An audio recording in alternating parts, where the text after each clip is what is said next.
Yes, it's John G. Sutton. Tales from the Jails.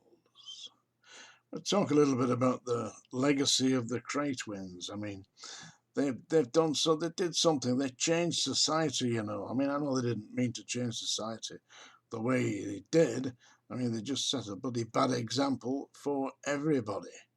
I mean, when they were in Brixton prison, they tried to run the place. They got themselves intimidated by my mate Big John, and of course they couldn't handle that.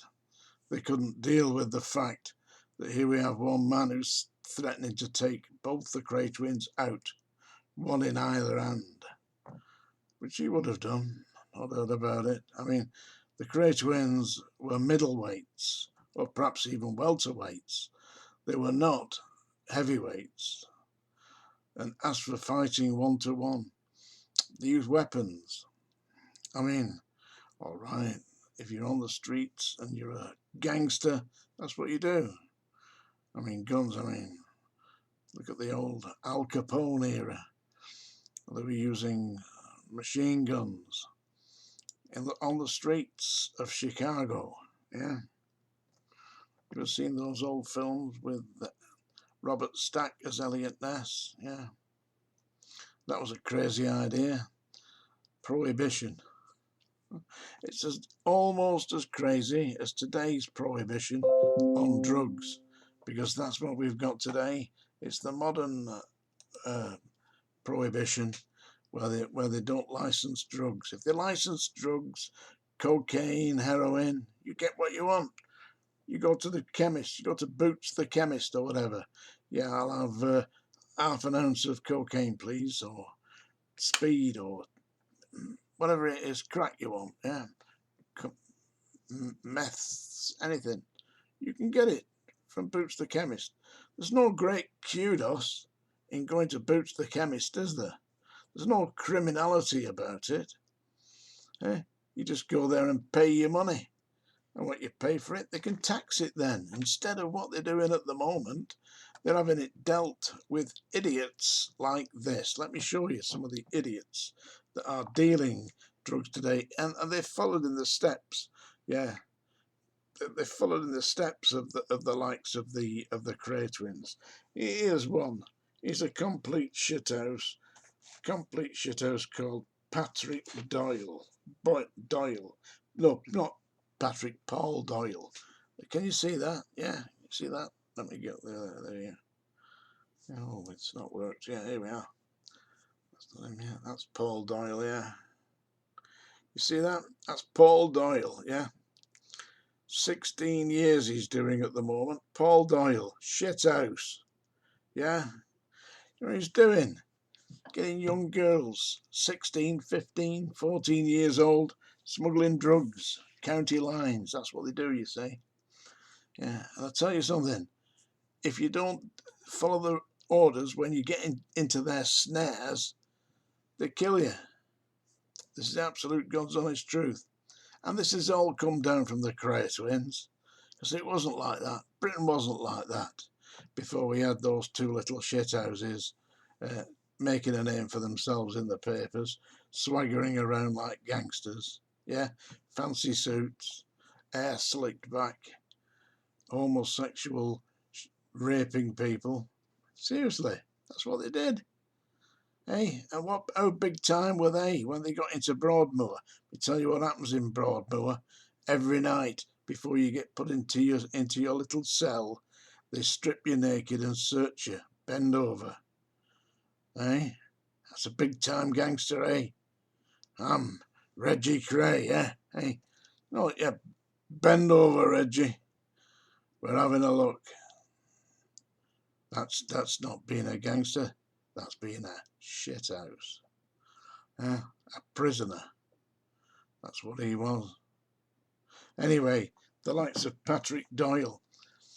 He was using 16, 17-year-old girls. They called it the county lines, running drugs all over the country. Into Cumbria and all that. Into little villages, little towns like Cockermouth and Kendal. beautiful places ruined by the likes of that bloated faggot. Yeah, seriously. Let me tell you about this. I had a guy came, I knew him vaguely through his family, and he was out of work. So I wanted my back garden flagged because I had a bulldog, you know, a bulldog called Grumbles, actually. That was the name of the bulldog. And I needed somebody to flag the back garden because it was all grass and it was muddy. And every time the bulldog went, I'd come back in slutched up to buggery. Yeah, so I paid this fella by the day to flag my back garden. Yeah, bought the flags, bought the sand, lay them on that. Yeah, and it took him about 3 or 4 weeks to do this. Only occasionally when he wasn't signing on the door or whatever he was doing. I don't know. And so he was doing that, and I got a phone call from his sister about 6 months after he'd finished my job. She said, do you think you can help us? He's in prison. I said, all right, what's he in prison for? She said, he's been caught smuggling drugs. I said, really? I said, where is he at? Yeah, he was on remand in Hull prison. So I said, okay, tell him to send me a visiting order and I'll go and see him and I'll advise him on how to proceed. So anyway, I went up to Hull prison, which is a bit of a journey for me, you know, and I went in on a normal prison visit to see him face to face. Took him some books and whatever I was allowed to take him, you know, which I did. And when I went to see him, he told me what had happened. He was doing odd jobs in the Greater Manchester area, and somebody approached him and said, listen, do you want £500 for picking a parcel up? He said, seems like a good idea to me. So all you've got to do is go over on the ferry from Hull on the Zit to Amsterdam. You'll meet a guy there, give you a package, yeah, and you smuggle it back in. He said, and they said to him, this is what they said to him. Said, if you're captured, all you got to do is say that you met somebody on the boat, and they said, oh, would you take this in for me? It's for my daughter. I don't want it to be opened by. So he said, oh, well, go on. They said, I'll do £500. They promised him. So anyway, this silly bugger went over there seriously, and he wasn't a young lad. He was about 40 at the time. He went over there and picked up this package, and when he come back, he was stopped at the customs coming over in Hull. Yeah, they lifted him, and of course they found the package on him, and he told them this story about how somebody on the boat had asked him to take it off because it was the present for the daughter, and they said, yeah, we hear that story every time. Into the magistrate's court on remand for supplying drugs, because it was that amount of drugs that he got in there. You see, what these gangs do, they're bribing HM Customs, yeah? But HM Customs have got to be showing that they're doing their job. So every week or every couple of weeks, they need to get fed a patsy, yeah? So the gangs organise this. They pick a patsy and they promise him money, and he goes and picks the package up, and they tell the customs who to look out for, his exact description, probably give him a photograph as well, and of course they know who they're looking for, and they've got their nick, they've got the collar, yeah, that's what they're looking for. And this poor bastard sat in Hull prison, yeah, on remand, waiting trial. And he tells me this story, and he's going to tell them, stick to it. They've told him to stick to it. I said, if you go into court and tell them that, I said, you're going to get yourself 7, 8 years. So because they hear that all the time, they're not going to listen to you.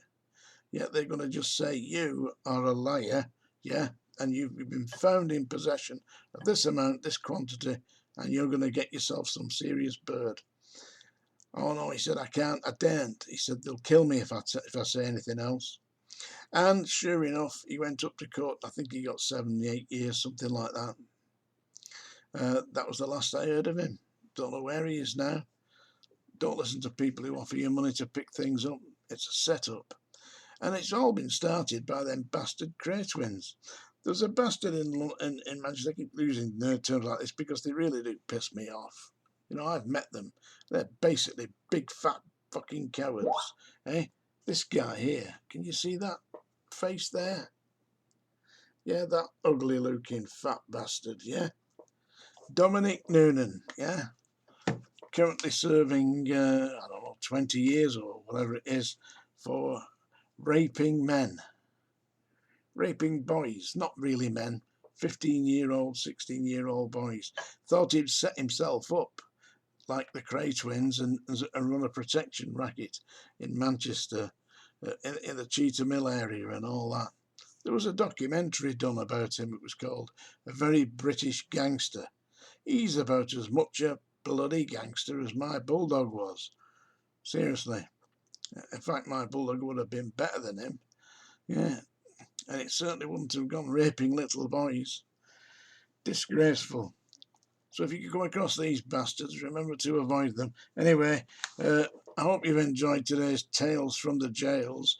They're just a couple of bastards who are currently in the prison system, yeah? And it all started, all this nonsense started for gangs and thuggery like that on the streets with the terrible tits that they call the Kray twins. That would have done the job, I'm telling you.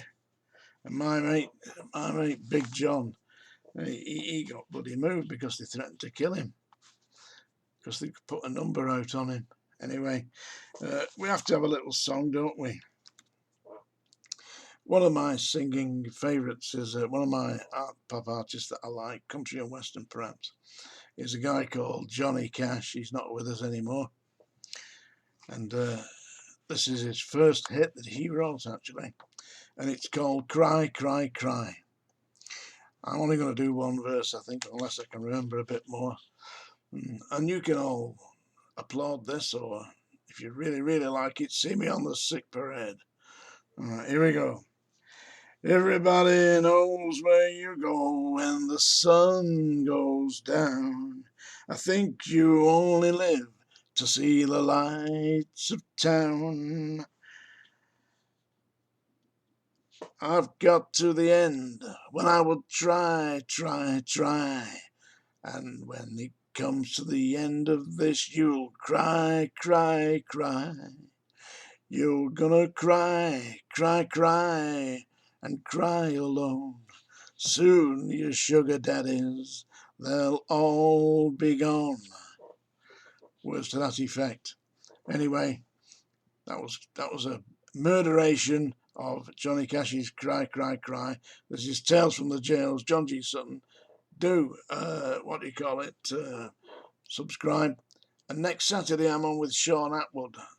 Yeah. 12 o'clock, I believe. It's a podcast. I don't know, that's live, is it not? I will be there. Thank you very much.